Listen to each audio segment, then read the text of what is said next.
高級時計ブームがガチでやばいっす。ク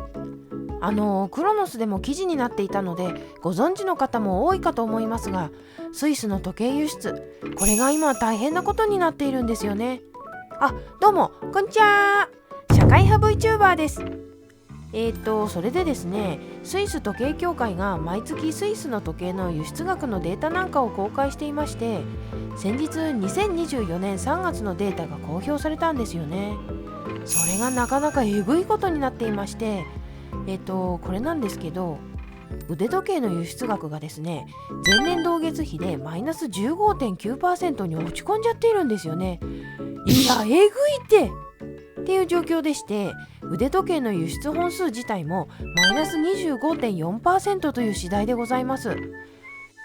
でもスイスから輸出している時計は高級時計に限りませんから、言うて高級時計ってどうなのみたいに思ったんですけれども、価格別で見ても全体的に落ち込んでいますし、あとはメカニカルとエレクトニック別でも数値が載っていたんですが、どっちもマイナスですね。いや、ガチでやべえ。やばすぎて笑えないんですけれども、じゃあ原因は何だって話ですよね。それがですね、このスイス時計協会の資料では、中国と香港の落ち込みが特にすごいことになっているっていう分析をされていまして、いずれも金額ベースで前年同月比の 40% 以上マイナスということになっていますね。これがどれくらいのものかというとですね、コロナウイルスによるパンデミックの影響をもろに受けた2020年3月の水準を下回っているそうなんですね。えぐいですね。で、もちろんそれ以外の国でも軒並みマイナスなわけですが、我が日本もですね、マイナス 3.5% で他の国と比べて小幅ではあるんですが、マイナスになっていますね。そして中国、香港が落ち込んでしまったために、なんと日本市場がアメリカに次ぐ2位になっているということで、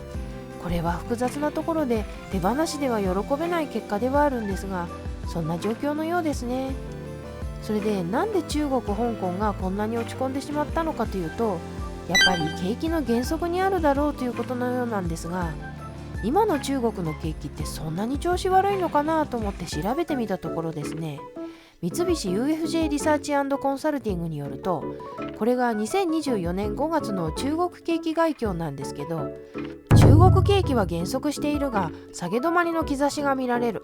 2024年1月から3月期の実質 GDP 成長率は前年比プラス 5.3% と前期から増加幅が拡大した。業種別では不動産業の前年割れが続いた一方、製造業が伸びを拡大し全体を押し上げた。4月の PMI は製造業、非製造業とも低下したが、いずれも景況感の境目である50を上回った。3月の急上昇は春節明けの反動によるもので、4月には効果が剥落し低下したが、慣らしてみると PMI は改善傾向にあるということのようですね。ちなみに上海総合株価指数を見ると、今年の2月にそれなりに値下がりしていますが、このところは持ち直しているようです。ということで、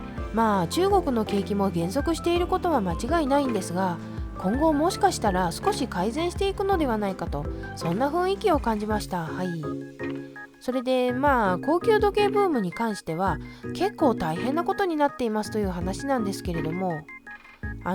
これがですね、実際我々時計愛好家の腕時計ライフにどういう影響があるんだろうっていうことを次に語ってみたいと思います。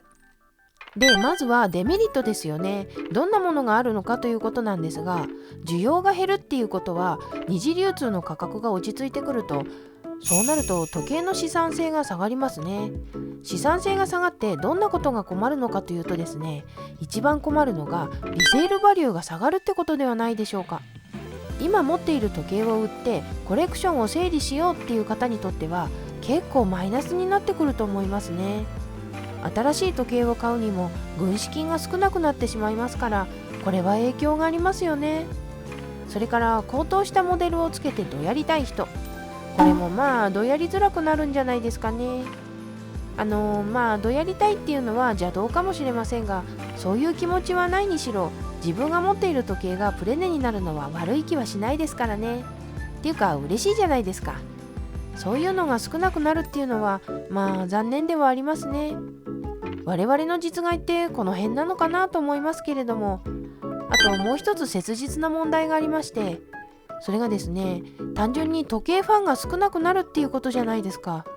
ということはですよ、このチャンネルの存亡の危機が訪れると、そういう一大事なわけですよ。しかも何がまずいって、いわゆる VTuber と呼ばれる人たちって、アイドル的なムーブをしていろんな方が見れるようなコンテンツに仕上げていますよね。ところがこのチャンネルときたら時計一本潔い本当にやばいんじゃないかと思っております。はい。でいろいろ言うてますが、これは私個人の問題で、世間からしたら大したことないのでこのぐらいにしておきまして、じゃあ逆にメリット何かあるのかということに移っていきますと、おそらく一番大きいのは、先ほども触れましたけど、二次流通の価格が落ち着くと。ということは、今までプレネだったものが買いやすくなるかもしれないということですね。これは一時計愛好家としてはありがたいと思いますが、ただ結局これってさっきのデメリットにもつながってくるので、表裏一体と言いましょうか、よしあしみたいなところがありますね。でもですね、ここ数年の状態が異常だったと思うので、これで正常化していくということだと思います。いずれにしろ欲しい時計が普通に買える世界になってくれるといいなと思うわけです。はい。ということで、腕時計ブームの危機的状況について話してみましたが、いかがだったでしょうか。いろいろ良し悪しはあるにせよ、最後に一言言いたいのが、どんな状況であってもメーカーの皆様には素敵で魅力的な作品を作り続けてほしいということですね。それが私の願いです。はい。それではみんな、あったかくして寝ろよ。